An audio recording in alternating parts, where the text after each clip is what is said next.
Jagan again. Jagan వార్తలతో పేపర్లు మళ్లీ వేడెక్కిపోవడం మొదలైంది.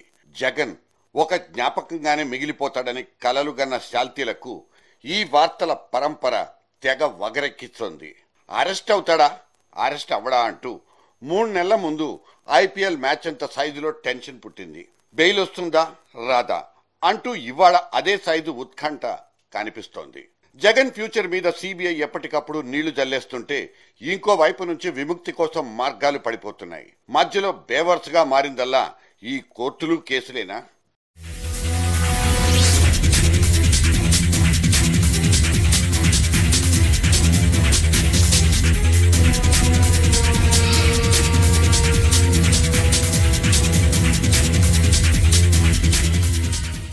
జగన్మోహన్ రెడ్డి ఉరఫ్ జగన్ డిసెంబర్లో బయటకు వచ్చేస్తారన్న పుకారొకటి వారం రోజులుగా షికార్లు కొడుతోంది.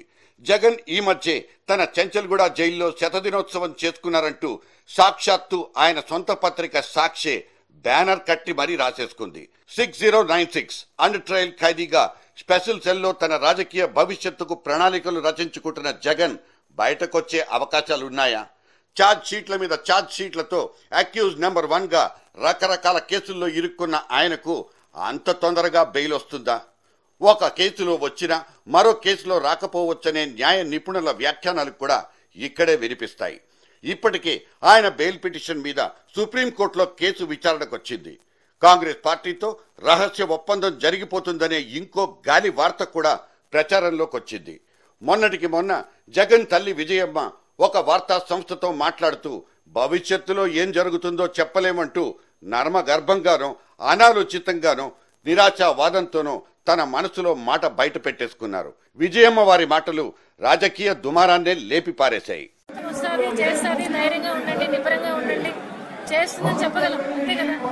బట్ ఇక్కడ ఒక మీ పార్టీ మీద ఉన్న అనుమానం ఏంటంటే మీరు కాంగ్రెస్ లో భవిష్యత్తులో చేతులు కలిపేస్తారు అని. Either you will merge with the Congress or will be an ally of Congress. But you are not ruling that out. దాన్ని ఏం తోసిపుచ్చట్లేదు. జగన్బాబు మతతత్వ పార్టీలకు చేయదని చెప్పాడు. ఫ్యూచర్ నిర్ణయిస్తుంది. సహజంగానే ఆమె మాటలకు సమర్థింపుగా జగన్ గతంలో ఏమేమి మాట్లాడేచోరనంటూ భూతద్దాలు పట్టుకుని వెతికేస్తున్నారు.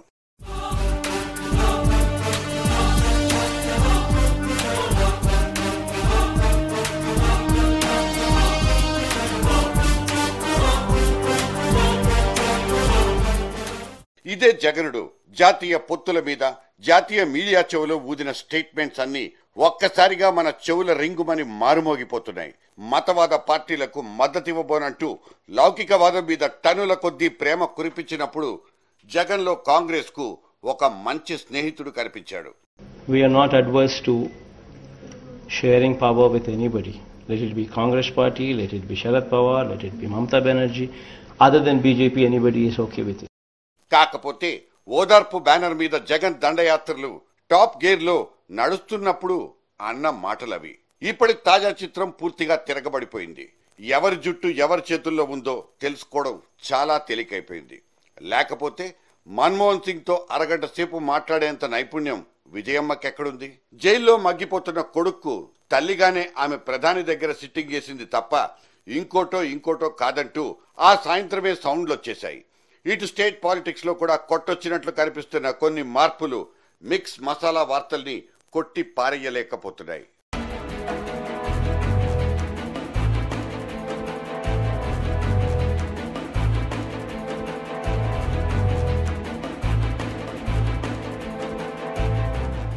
జైల్లో పడ్డ మరు నిమిషం నుంచే he can or he can't అంటూ పోరాటంలో జగన్ గెలుపోటముల మీద విశ్లేషణలు మొదలయ్యాయి. కాకపోతే అప్పట్లో జగన్ ఫ్యూచర్ దేవుళ్లున్న ఆకాశానికి ఢిల్లీలో సుప్రీంకోర్టుకి మధ్యనే వేళ్లాడుతుండేది. ఇప్పుడు అది రూట్ మార్చేసి 10 జన్పద్ చుట్టూ కూడా చక్కర్లు కొట్టడం మొదలైంది. కొన్ని రాజకీయ చిక్కుముళ్లు విడిపోతే జగనుడికి క్షణాల్లో విముక్తి దొరుకుతుందని అనలిస్టులు పసిగట్టేసిన మాట. జరుగుతున్న చరిత్ర చెప్పే పాఠం కూడా అటువంటిదే. మరి it's nothing but a political drama. ఎదుగుతున్న పార్టీని తొక్కేయడానికే ఇదంతా జరుగుతోంది. ఒకళ్ల చేతొడుగుల్లో ఇంకొకళ్ళు చేతులెట్టేసి పాలు తాగే దొంగ పిల్లులా నాటకాలాడేస్తున్నాయంటూ అప్పట్లో తెలుగుదేశం కాంగ్రెస్ల మీద దుమ్మెత్తిపోసిన జగన్ అండ్ హిస్ కంపెనీ ఆ తర్వాత నుంచే సౌండ్ బాక్సుల్లో వాల్యూమ్ను పూర్తిగా తగ్గించేసింది. తమ దాడిని తెలుగుదేశం దగ్గరే ఆపేస్తోంది. వరుస వలసలతో కుంగిపోతున్న పార్టీగా ఇక్కడ టీడీపీ కూడా ఒంటరైపోయింది. మైసూరా, కొడాలి నాని లాంటి తురుపు ముక్కలు తెలుగుదేశం నుంచి ఊడిపడ్డవే. మరి ప్రధాన ప్రతిపక్షాన్ని మాత్రమే గాయపరచాలన్న స్ట్రాటజీని వైకాపా ఎందుకు అమలు చేస్తోందన్న సందేహానికి సమాధానము లేకపోలేదు. కాంగ్రెస్తో కాంప్రమైజ్ అవడమా? నో ఛాన్స్ అంటూ జగన్ని అసహించుకున్నన్ని రోజులు అతని వ్యతిరేక వర్గంలో ద్వేషం ఉప్పెనలా ఉబికి వచ్చింది. ఇప్పుడు అటువైపు నుంచి పీటీఐ ఇంటర్వ్యూ లాంటి కొన్ని సాఫ్టెస్ట్ సంకేతాలు బయటకొస్తున్న కొద్దీ ఇటువైపు కార్నర్స్ కూడా మెత్తబడ్డట్టే కనిపిస్తున్నాయి. కాంగ్రెస్ తో స్నేహం మీద విజయమ్మ చేసిన అటు ఇటు కాని ప్రకటనకు గాంధీ భవన్ లోపల నుంచి కూడా ఎక్కడా కౌంటర్లు పడ్డ దాఖలాలే లేవు.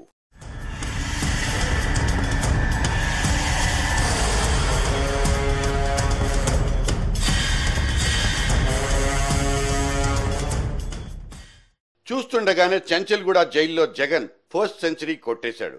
సెకండ్ సెంచరీ, థర్డ్ సెంచరీ కూడా అక్కడే పూర్తి చేయాల్సి వస్తే ఈ టైపు ఆలోచనే వైకాపా గుండెల్లో రైళ్లను పరిగెత్తిస్తోంది. జగన్ జైల్లో ఉంటే జైలు బయటున్న పార్టీని వారు విజయవంతంగా నడిపించగలరా అన్న ప్రశ్నకు కూడా ఇప్పుడిప్పుడే పొద్దు పొడుస్తోంది.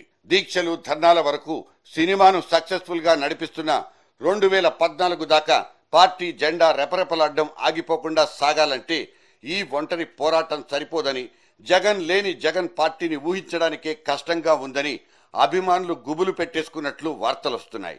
ఈ సోంచాయింపు నుంచే కాంగ్రెస్ అనబడే ఉక్కు పిడికిలికి కమిట్ అయితే తప్పేవీ లేదన్న సమర్థింపు పుట్టేసింది. ఇటు అధ్యక్షుడి మీద పిచ్చెక్కిస్తున్న కేసులు, అటు కాంగ్రెస్ నుంచి పిలుపులు, మధ్యలో నిలబడ్డ జగన్ పార్టీ భవిష్యత్తు వైపు ఆచితూచి అడుగులేస్తోంది. సుప్రీంకోర్టులో విచారణకొచ్చిన జగన్ బెయిల్ పిటిషన్ కు సిబిఐ సహజంగానే అడ్డంగా పడుకుంది. అతను జగన్ కాదు, జగత్ కిలాడి. 5 ఏళ్లలో 1000 కోట్లు దండేసుకున్నాడు, సాక్ష్యాల్ని దిగమింగేశాడు అంటూ సిబిఐ ప్రాసిక్యూషన్ భయపెట్టి చంపేస్తోంది. Virginia islands, Hong Kong, Luxembourg, Mauritius, UK, Singapore దేశాలకు లెటర్లు రాసుకుని సంప్రదింపులు జరుపుకున్నామని, మరికొంత గ్యాప్ దొరికితే జగన్ అక్రమాస్తుల నిగ్గు తేల్చి పారేస్తామంటూ సిబిఐ అంటోంది. బెయిల్ వచ్చే ఛాన్సుల్ని అడ్డంగా నరికేస్తున్న సిబిఐ స్పీడు కేసు తీవ్రతకు అద్దం పట్టిస్తోంది.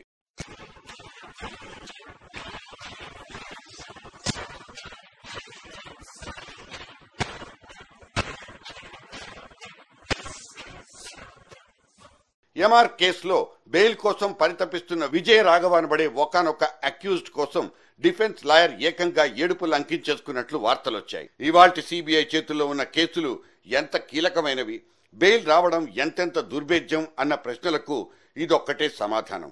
జైల్లో జగన్ కు క్షణం ఒక యుగంగా గడుస్తోందో లేదో తెలీదు, కానీ జైలు బయట అతని పార్టీకి మాత్రం దిక్కు తోచడం లేదనేది మాత్రం నిజం.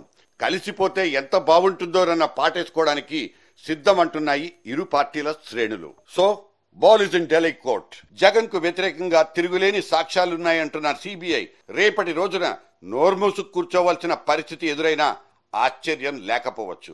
ఎందుకంటే కోర్టు లోపలైనా బయటైనా మారిపోయే సమీకరణాలే కీలకం. పైగా పగటి మోసాలకు అలవాటు పడిపోయిన జనం కూడా రాజకీయాల్లో ఇదంతా మామూలేనంటూ సైడ్ అయిపోతారు. క్రిమినల్స్ ను జైళ్లు దాటి చట్టసభల దాకా రానివ్వకుండా కాపాడుకుంటామంటే అది భ్రమగానే మిగిలిపోతుంది. నేరస్తులకు మన పార్లమెంటు గాని మన అసెంబ్లీలు గాని అంటరానివి కావడానికి ఇక్కడ అనేక మరకలు సాక్ష్యాలుగా నిలబడతాయి.